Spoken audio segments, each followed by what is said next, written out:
Welcome back to Dynamics. All right, a movie review, not a political video, a movie review.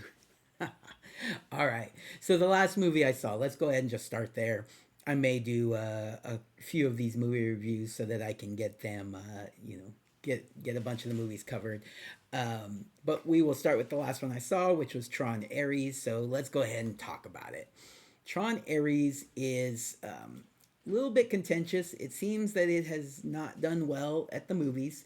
And a big reason for that, I would say, is because a lot of people wanted them to do more of a actual sequel to the second Tron movie. Continuing on with that story. Um, I mean, there's ties into it, but that's not what they did. And so let's go ahead and do my typical movie review stuff, and then I'll kind of give what I'm hearing and like basically, how I think it might move forward if the movie had been a success. Now that it's not a success, they probably won't get to do another sequel, but I think that was the plan. Anyways, moving on. So this movie was let's see here. It was written by Steven Leisberger, Macbird, Bonnie Macbird, anyways, and David DiGilio. Director was Joaquim Ronin, and the stars of the movie were Jared Leto and Greta Lee. Um, Evan Peters was a big part of the movie. Jodie Turner Smith was a big part of the movie, and then smaller characters from there: Gillian Anderson, Jeff Bridges, Arturo Castro, Cameron Monaghan. Let's see, anybody else I want to touch on real quick? Hassan Minhaj. Um, That's funny. It's got Robin Roberts here listed on IMDb because she makes a cameo as herself in the movie. All right. Anyways, so you know who Jared Leto is, right? Jared Leto these days is probably more well known for his his band 30 Seconds to Mars. But as an actor, his most recent movie was the Morbius movie, which a lot of people made fun of. Actually, was that his most recent movie? Yeah, because he was in a mini series called We Crashed. I'm not familiar with that one. He did his music video. He did. Well, no, I guess he was in Haunted Mansion. That's interesting. All right. Anyways, but yeah, so the Morbius movie didn't do well. Let's see, The Little Things did was a Netflix thing, I think. He was also obviously the Joker in the Suicide Squad movie, and then did a cameo as the Joker in the Zack Snyder's extended Justice League movie. And a lot of people were not fond of his Joker. I thought his Joker was actually pretty decent. I just think that the way that they did him with the tattoos and that he just didn't look how everybody wanted him to look. And then Suicide Squad just wasn't a great movie. That original Suicide Squad, it wasn't all that good, and so they didn't really do a whole lot with the Joker character in that. It was more about Harley Quinn and him as a secondary character to it, and I don't think that's the way it was supposed to be. Anyways, to this day, I still think, and it will probably stay that way. I think his Joker laugh was probably the best Joker laugh we've gotten in any movie, live action at least. Animated is going to be a tough one between him and like Mark Hamill, right? But as far as like his Joker, it's divisive, so a lot of people didn't care for it. And honestly, he hasn't had a whole lot of great roles recently. He did a really good job in Dallas Buyers Club back in the day, but that's like over 10 years ago now at this point. He was in Blade Runner 2049. I thought he was fine in that. He was in The Outsider. He was in The Little Things. I thought he did a good job in The Little Things. House of Gucci, I haven't seen yet, but I've heard it's pretty good, and he's pretty good in it. But recently with Morbius and now Tron, and he just doesn't have a great reputation. But I like him. I like his band. I like his acting. I think he's a good actor. I thought he would have been a fine Morbius, but and Morbius is, by the way, just as a side note, Morbius is my favorite comic book character from when I was a kid and read comic books. I really desperately wanted that movie. I wanted that character to at least be in movies. I really wanted. He was supposed to be the main. I don't know if he was going to be a villain or kind of like a anti-hero in the second Blade movie, but they had planned on doing the second Blade movie with him as a focus.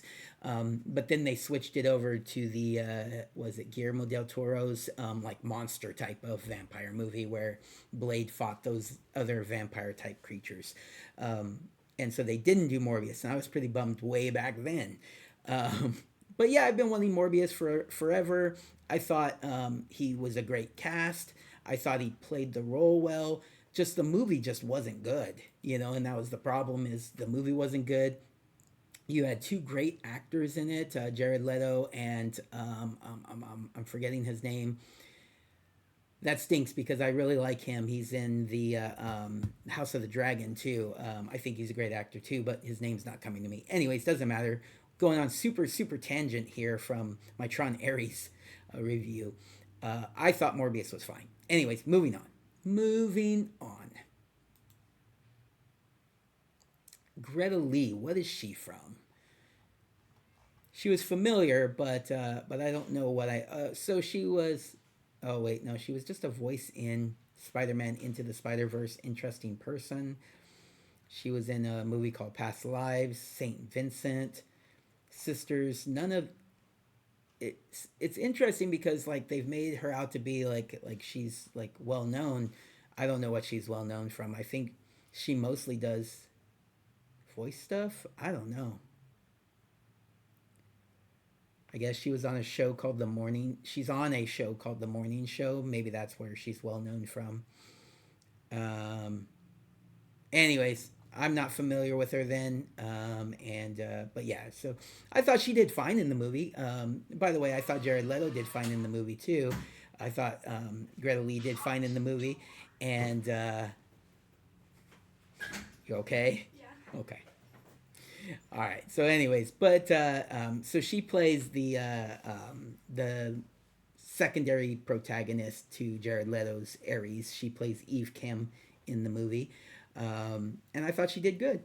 Um, then we have as the main. I would call him the main villain, although Jodie Turner Smith is kind of the main villain also. But Evan Peters plays Julian Dillinger, who is the head of the competing corporation in the real world. Um, and he's the one who created Jared Leto's Ares as well as Jodie Turner Smith's Athena to try to get this permanence code thing that I won't go into great detail about, but that's like the MacGuffin of the movie. The plot of the movie is to try to get this permanence code. Anyway, so Evan Peters is the head of the company and the creator of these things. He obviously did a pretty good job. He's a pretty good actor all around, mostly known for American Horror Story, but let's see what else he's known for here. X-Men Days of Future Past, he was a great Quicksilver. Much better Quicksilver than the MCU Quicksilver, Aaron Taylor Thomas, who, by the way, is a good actor too. I just prefer. Um, um, I prefer Evan Peters' version of Quicksilver. I just do. All right. He was also in a movie called Never Back Down, and Agatha All Along is Ralph Boner, and obviously WandaVision as Ralph Boner, Pietro Maximoff actually too.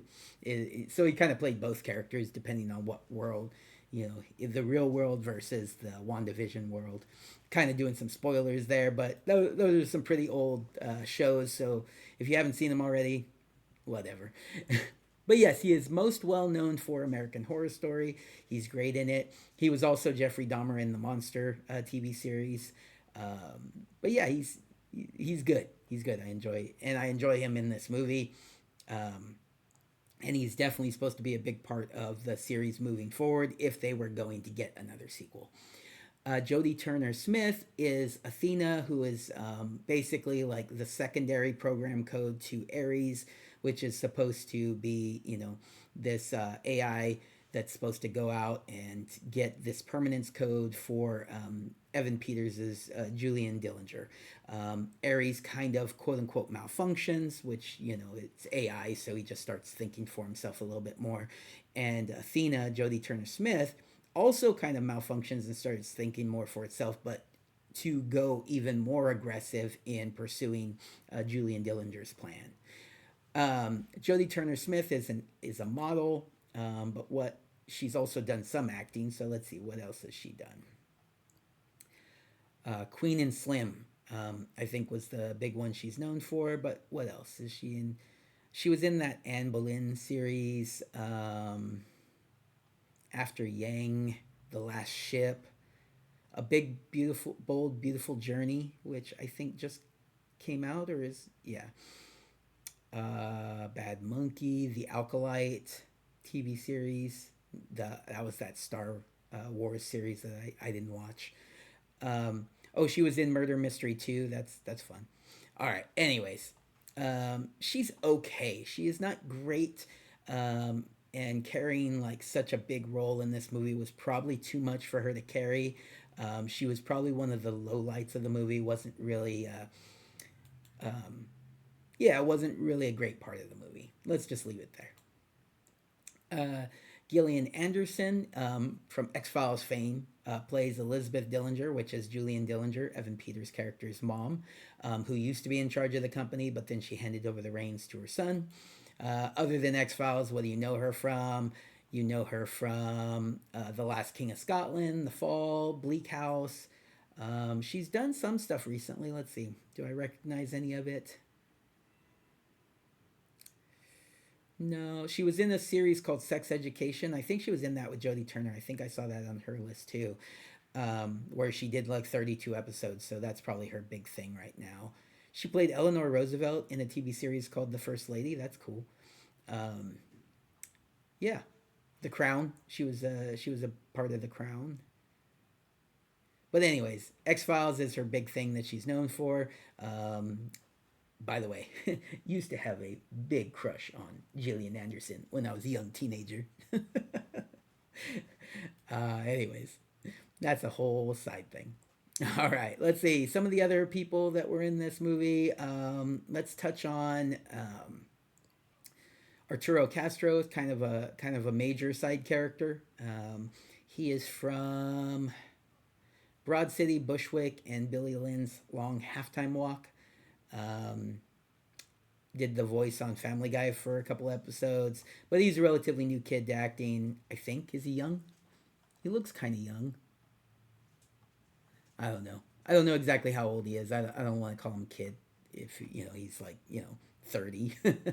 But he looks relatively young. Anyways, in the movie he plays um, Greta Lee, Eve Kim's assistant, Seth Flores. I don't think assistant is the right term, but her sidekick, I'll call him that. Whatever. He helps her throughout the movie. Okay, and then we have Cameron Monaghan plays Caius. I think he's from. Let's see, what's he from? He's from the that one series. Um, Shameless. That's right. Yeah, he was a big part of that series, Shameless. He was in the Gotham TV series. Did he play the character that ended up turning into the Joker? I think so. So he's another Joker technically. You have Jared Leto and him in the same movie together. What else was he in? He was in